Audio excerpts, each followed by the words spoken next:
दोस्तों ये कहानी है एक ऐसे 9 साल के बच्चे की जिसका बचपन किसी नर्क से कम नहीं था, लेकिन उस बच्चे ने हार नहीं मानी और पूरी दुनिया को अपने कदमों पर झुका दिया। चलिए देखते हैं कैसे। तो कहानी की शुरुआत सन 1172 से होती है, जहां हम अभी के नॉर्थ वेस्टर्न चाइना के इलाके को देखते हैं, जिसे उस समय टेंगुट किंगडम के नाम से जाना जाता था, जिसको टेंगुट राजवंश ही चलाता था। यहाँ पर कई सारे मंगोलियन ट्राइब्स के ग्रुप्स रहते थे, जिनके सरदार को खान कहा जाता था। इस ट्राइब्स के खानों की आपस में बहुत गहरी दुश्मनी होती थी, क्योंकि ये सभी लोग पावर में बने रहना चाहते थे, जिसके चलते इनके बीच अक्सर लड़ाइयाँ चलती ही रहती थी। इन लड़ाइयों में बहुत सारे लोग मारे जाते थे। मंगोलों की दुनिया में कोई नियम कानून नहीं थे, इसलिए इनको एक सुप्रीम खान की सख्त जरूरत थी, ताकि ये सभी लोग एकजुट होकर रह सकें। यहाँ से सीन शिफ्ट होता है और हम एक आदमी को देखते हैं जिसका नाम येसुई था, और ये चाइना के वेस्ट साइड से एक छोटा मोटा खान था। इस समय येसुई एक सफर पर निकला था। उसके साथ उसका 9 साल का बेटा तेमुजिन भी था। दरअसल येसुई अपने बेटे के लिए एक वाइफ ढूंढने के लिए निकला था। रात होने पर वो अपने दोस्त के ट्राइब पर आराम करने के लिए रुकते हैं। वहीं जब तेमुजिन अपने घोड़े के पास खड़ा होता है तो उसके पास एक छोटी लड़की आती है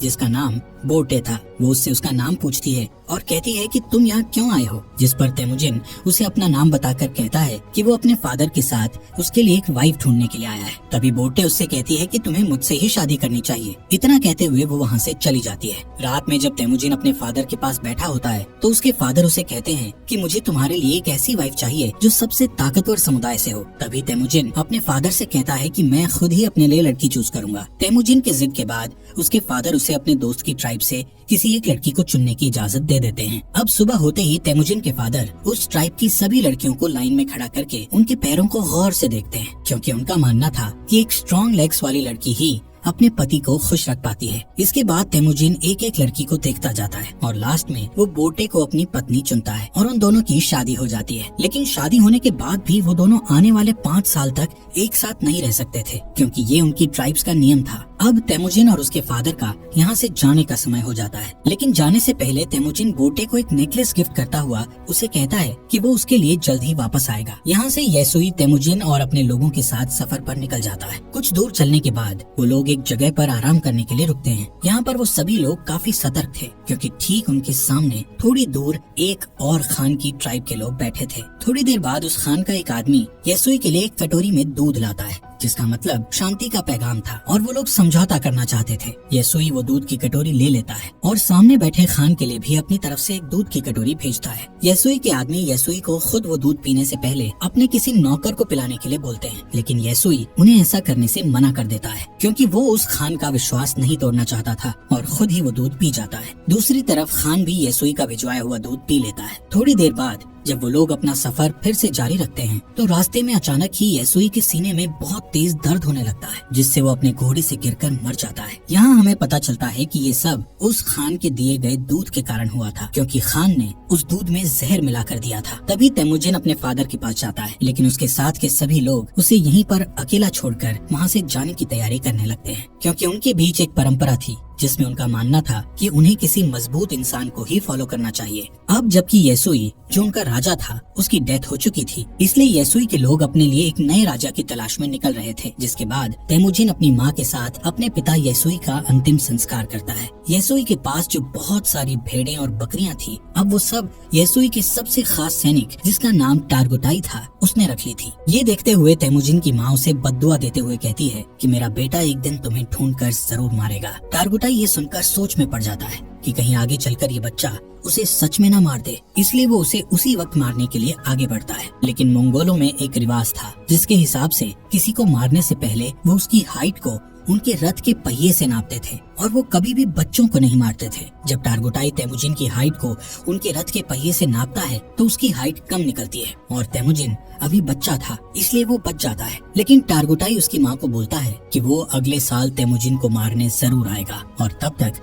उसकी हाइट और उम्र भी बढ़ चुकी होगी। कुछ महीनों बाद जब सर्दी आ जाती है तो तेमुजिन के पास छुपने के लिए कोई भी जगह नहीं थी। तभी उसे अपने फादर की बात याद आती है कि उन्होंने कहा था कि गॉड टेंगरी उनकी बुरे वक्त में मदद जरूर करेंगे। इसीलिए वो सीक्रेट माउंटेन की तरफ जाने लगता है, लेकिन रास्ते में अचानक उसका पैर बर्फ से जमी झील पर टिक जाता है और वो उस झील के अंदर ठंडे पानी में गिरकर डूबने लगता है। वो डूबकर मरने ही वाला था, लेकिन तभी वहाँ उसकी ही उम्र का एक लड़का जिसका नाम जमूखा था उसे झील से बाहर लाकर उसकी जान बचा लेता है। यहाँ पर जमुखा और उसका बड़ा भाई तेमुजिन को अपने साथ घर ले जाते हैं और उसे खाना खिलाते हैं। तेमुजिन उसकी जान बचाने के लिए उनका शुक्रिया अदा करता है। इसके बाद जमुखा और उसका भाई अपने अपने हाथ पर कट लगाकर अपना खून दूध में मिलाकर तेमुजिन को वो दूध पीने को कहते हैं। तेमुजिन वो दूध पी जाता है और अब वो 2 नहीं बल्कि 3 भाई बन गए थे। उन्होंने तेमुजिन को अपना भाई बना लिया था। अगली सुबह टारगुटाई अपने लोगों के साथ तेमुजिन को ढूंढता हुआ यहाँ आ जाता है ताकि वो तेमुजिन को जान से मार सके। टारगुटाई के लोग तेमुजिन को पकड़कर उसे अपने साथ मारने के लिए ले जाते हैं, लेकिन जब वो तेमुजिन की हाइट रथ के पहिए से नापते हैं तो अभी भी उसकी हाइट उतनी ही थी जितनी की पहले थी, जिस वजह से वो लोग तेमुजिन को तब तक के लिए कैदी बनाकर रख लेते हैं जब तक कि उसकी हाइट नहीं बढ़ जाती। इनके ट्राइब में एक बूढ़ा आदमी था जो कि कैद में तेमुजिन को रोज खाना खिलाता था और उसके जख्मों पर मलहम पट्टी भी करता था। कुछ दिनों बाद टारगुटाई फिर से तेमुजिन की हाइट नापता है, लेकिन अभी भी उसकी हाइट उतनी ही थी। इसी टाइम पर यहाँ बारिश होने लगती है और सभी लोग भागकर अपने अपने तंबू में चले जाते हैं। इसी बात का फायदा उठाते हुए वो बूढ़ा आदमी तेमुजिन को वहाँ से छुड़ाकर भगा देता है। तेमुजिन भागता भागता बहुत दूर चला जाता है। उसके गले में एक भारी लकड़ी का फंदा भी बंधा हुआ था, लेकिन कैसे भी करके वो उस पहाड़ पर जाता है जहाँ पर उसके फादर ने बताया था। वहाँ वो गॉड टेंगरी से विश मांगता है कि अचानक तेमुजिन को वहाँ एक सफेद भेड़िया दिखता है, जिसके तुरंत बाद उसके गले में बंधा हुआ लकड़ी का फंदा भी अपने आप ही खुलकर नीचे गिर जाता है। यहाँ से सीन कट होता है और हम सन 1186 में तेमुजिन को देखते हैं, जो कि अब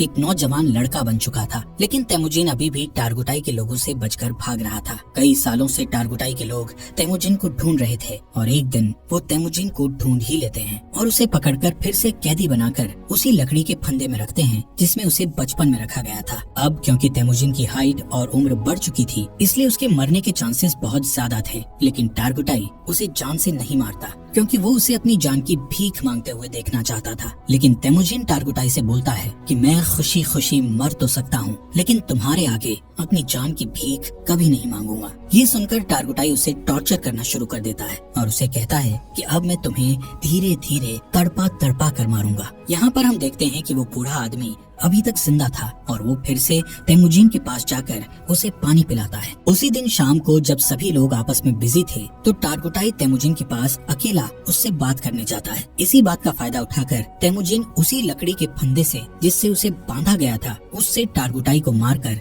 वहाँ से भाग जाता है। अब टारगुटाई को मारकर वो खुद खान बनने के लिए तैयार था। अब यहाँ पर वो सबसे पहले अपनी वाइफ के पास जाता है जिससे उसने बचपन में शादी की थी। वो बोटे के पास जाता है जो अब बड़ी हो चुकी थी और बहुत खूबसूरत भी। बोटे उससे कहती है कि मैं कई सालों से तुम्हारा इंतजार कर रही थी और अब फाइनली वो दोनों साथ थे। कुछ देर बाद वो लोग यहाँ से निकल जाते हैं। यहाँ से तेमुजिन सीधा अपनी माँ और बहन के पास उनसे मिलने जाता है। तेमुजिन को इतने सालों बाद देखकर उसकी माँ और बहन बहुत खुश थे, लेकिन एक दिन इनके ऊपर मर्किट ट्राइब के लोगों का अटैक हो जाता है। कई साल पहले तेमुजिन के फादर ने इस मर्किट ट्राइब के खान की मदर को किडनैप किया था और तब इस ट्राइब के खान ने कसम खाई थी कि वो अपनी माँ का बदला जरूर लेगा। और अब ये लोग यहाँ बोटे को किडनैप करने आए थे। बोटे और तेमुजिन दोनों यहाँ से भागने की कोशिश करते हैं, लेकिन तभी एक तीर बोटे को लगता है जिससे वो अपने घोड़े से नीचे गिर जाती है और वो लोग उसे किडनैप कर लेते हैं। दरअसल मर्किट खान बोटे को अपनी वाइफ बनाना चाहता था, वहीं दूसरी ओर तेमुजिन अपनी वाइफ बोटे को वापस लाना चाहता था, जिसके लिए वो अकेला काफी नहीं था। इसलिए वो मदद के लिए अपने पुराने भाई जमुखा के पास जाता है। यहाँ जमुखा भी एक ट्राइब का खान था जो कि बहुत पावरफुल ट्राइब थी। जमुखा तेमुजिन की मदद करने के लिए तैयार था, लेकिन लड़ाई के लिए वो तेमुजिन को 1 साल का इंतजार करने के लिए कहता है क्योंकि उसे बाकी ट्राइब्स पर अटैक करके उन्हें अपने अंडर लेना था। समय के साथ साथ 1 साल भी बीत जाता है और वो वक्त आ जाता है जब वो दोनों भाई मिलकर अपनी सेना लेकर मर्किट ट्राइब पर अटैक करते हैं। लड़ाई में वो सभी लोगों मर्किट ट्राइब के खान और उसकी सेना को मारकर उनका जरूरी सामान अपने साथ उठा लेते हैं। वहीं एक टेंट में बोटे बैठी थी जो कि प्रेग्नेंट थी। इसके बावजूद भी तेमुजिन उसे अपना लेता है। उसी रात ये लोग अपनी जीत का जश्न मनाते हैं और तेमुजिन के साथ और भी कई लोग जुड़ जाते हैं जो उसे वहाँ मिले सामान को सभी में बांटने के लिए कहते हैं, जिसमें से तेमुजिन सिर्फ 10% सामान ही अपने पास रखता है और बाकी 90% वहाँ के लोगों में बांट देता है। तेमुजिन उन मरे हुए लोगों के परिवारों को भी कुछ सामान देता है जिन्होंने लड़ाई में अपनी जान गंवाई थी। तभी यहाँ जमुखा के 2 लोग ये सब देखते हैं और तेमुजिन की ट्राइब के साथ जुड़ जाते हैं। अब क्योंकि मंगोल्स में शुरू से ही ये नियम था कि वो अपने खान को खुद ही चुन सकते थे, जिसमें जमुखा चाहकर भी कुछ नहीं कर सकता था। लेकिन ये देखकर कि उसकी ट्राइब के 2 लोग तेमुजिन की ट्राइब में चले गए हैं, उसके मन में तेमुजिन के खिलाफ दुश्मनी बढ़ जाती है। नेक्स्ट सीन में तेमुजिन के आदमी जमुखा के आदमियों को उनके घोड़े चुराते हुए देख लेते हैं। तभी जमुखा के आदमी बचकर वहाँ से भागने लगते हैं, जिसके बाद तेमुजिन के आदमी गुस्से में गलती से उन्हें जान से मार डालते हैं। लेकिन जब वो लोग जमुखा के उन लोगों को देखते हैं तो उन्हें पता चलता है कि उनमें से एक आदमी जमुखा का बड़ा भाई था। और अब जैसे ही जमुखा को इसके बारे में पता चलता है तो वो तेमुजिन को जान से मारने की ठान लेता है, क्योंकि उसे अपने भाई की जान का बदला लेना था, जिसके लिए जमुखा आसपास के और ट्राइब्स के खानों से हाथ मिला लेता है और अपनी एक बड़ी ट्राइब बनाकर तेमुजिन की ट्राइब पर अटैक कर देता है। तेमुजिन जानता था कि वो लोग ये जंग नहीं जीत सकते, क्योंकि उसके पास इतने सैनिक नहीं थे जितने जमुखा के पास थे। इसलिए वो अपनी ट्राइब की औरतों और बच्चों को वहाँ से जाने के लिए कहता है और बाकी लोगों को लड़ने के लिए बोलता है। इस लड़ाई के बीच तेमुजिन अपने सैनिकों के साथ हार जाता है और जमुखा उसे और उसके सैनिकों को बंदी बना लेता है। जमुखा तेमुजिन को अभी भी भाई बोलता था, लेकिन वो अपने बड़े भाई की जान का बदला लेना चाहता था, इसलिए वो तेमुजिन को अपनी जान बचाने के लिए गिड़गिड़ाते हुए देखना चाहता था। इसके बाद वो तेमुजिन को अपना गुलाम बना लेता है और किसी और ट्राइब के लोगों को बेच देता है, जहाँ सजा के तौर पर तेमुजिन को रेगिस्तान में काफी दूर पैदल चलना पड़ता है। बहुत दूर चलने के बाद ये लोग एक शहर पहुँच जाते हैं जहाँ टेंगुट डायनेस्टी का शासन था। ये लोग तेमुजिन को एक जगह बैठाते हैं ताकि दूसरे लोग उसको देखकर उसे खरीद सकें। एक दिन इस सल्तनत का राजा बाजार आया हुआ था, तभी वो तेमुजिन को देखता है और उसे चंद पैसों में खरीदने के लिए अपने लोगों से बात करता है। लेकिन उस राजा के लोग तेमुजिन को खरीदने से उसे मना करते हैं, लेकिन फिर भी वो तेमुजिन को खरीद लेता है। इसके बाद तेमुजिन को एक पिंजरे जैसे कमरे में रखा जाता है जो शहर के बीचों बीच था, ताकि बाहर से लोग उसे देखकर हंस सकें और उसका मजाक उड़ाते हुए मस्ती कर सकें। यहाँ पर तेमुजिन को देखने के लिए एक बुद्धिस्ट मंक हर रोज आता था और उससे माफी मांगता था। एक दिन तेमुजिन बुद्धिस्ट मंक के साथ एक समझौता करता है कि अगर तुम मेरी वाइफ को ढूंढोगे तो मैं आगे चलकर इस गांव को कभी नुकसान नहीं पहुंचाऊंगा। जिसके बाद वो बुद्धिस्ट मंक बोटे को ढूंढने के लिए रेगिस्तान में निकल जाता है, लेकिन बुद्धिस्ट मंक एक बूढ़ा इंसान था, इसलिए वो गर्मी के मारे बेहोश होकर वहीं मर जाता है। वहीं खुशकिस्मती से बोटे को उस मरे हुए बुद्धिस्ट मंक के पास वही नेकलेस मिलता है जो उसे तेमुजिन ने दिया था, जिससे उसे पता चल जाता है कि तेमुजिन अभी भी जिंदा है। इसके बाद बोटे अपने पति को ढूंढने के लिए शहर में निकल जाती है और यहाँ पर उसे तेमुजिन एक पिंजरे में बंधा हुआ मिलता है। उसी रात बोटे यहाँ के सिपाही को रिश्वत देकर तेमुजिन को यहाँ से भगा लेती है और तेमुजिन देखता है कि उसका बेटा बड़ा हो चुका है और बोटे की एक बेटी और भी है। बोटे तेमुजिन को घर ले आती है। यहाँ अब पूरा परिवार हंसी खुशी रहने लगता है। एक दिन बोटे तेमुजिन से कहती है कि सभी मंगोल्स एक जैसे ही होते हैं, सभी चोरी करते हैं और एक दूसरे को मारते हैं। मंगोल्स के लिए ये चीज एक आम बात है, लेकिन बोटे की इस बात का तेमुजिन पर बहुत गहरा प्रभाव पड़ता है और वो अपनी फैमिली को छोड़कर वहाँ से निकल जाता है। वो डिसाइड करता है कि अब वो सभी ट्राइब्स को मिलाकर